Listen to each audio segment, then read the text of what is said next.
Suspense ఇంకా వేడలేదు. కాంగ్రెస్ తీర్థం పుచ్చుకునేందుకే ఆయన సీఎంతో భేటీ అయ్యారన్న వాదన బలంగా వినిపిస్తున్న తలసాని మాత్రం సూటిగా స్పందించట్లేదు.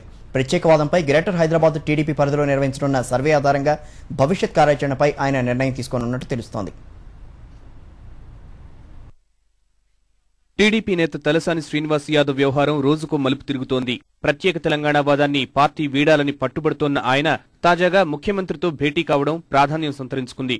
2 సార్లు పార్టీ అధినేత చంద్రబాబుతో సమావేశమైన తలసాని సంతృప్తి చెందలేదని, అందుకే పార్టీని వీడేందుకు సిద్ధమయ్యారనే సంకేతాలు వినిపిస్తున్నాయి.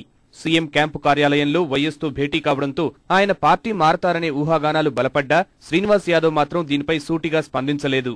ఇప్పుడు ఏదో సృష్టించుకొని దాన్ని అనవసరంగా అవుతూ ఇప్పుడు వాళ్ళని అడిగితే బెటర్ కదా. ఎవరు కలిసారు, ఎక్కడ కలిసారు, అది మీరు వెళ్ళి అడగండి. నేను కలిసారు అంటారు, ఎవరో చెప్పారు అంటారు కదా, వాళ్ళు ఎవరో మాట్లాడిన వాళ్ళు చెప్పారు. మీరు చెప్పండి, మీరు కలిసారా లేదా? మీరు వెళ్ళి అడిగితే బెటర్ కదా, అనవసరంగా నన్నేం కన్ఫ్యూజన్ చేస్తాం. టీడీపీ తెలంగాణ వాదాన్ని వీడాలన్నదే తన అభిమతమని తలసాని అంటున్నారు. సమైక్యవాదమా లేక ప్రత్యేక తెలంగాణ వాదాన్ని పార్టీ అనుసరించాలా అనే అంశంపై గ్రేటర్ హైదరాబాద్ పరిధిలో సర్వే నిర్వహిస్తున్నట్లు తలసాని చెబుతున్నారు. చంద్రబాబు నాయకత్వంపై శ్రీనివాస్ యాదవ్ కు పూర్తి నమ్మకం ఉందని, పార్టీని వదిలే ప్రసక్తే ఉండదని టీడీపీ నేతలు అభిప్రాయపడుతున్నారు.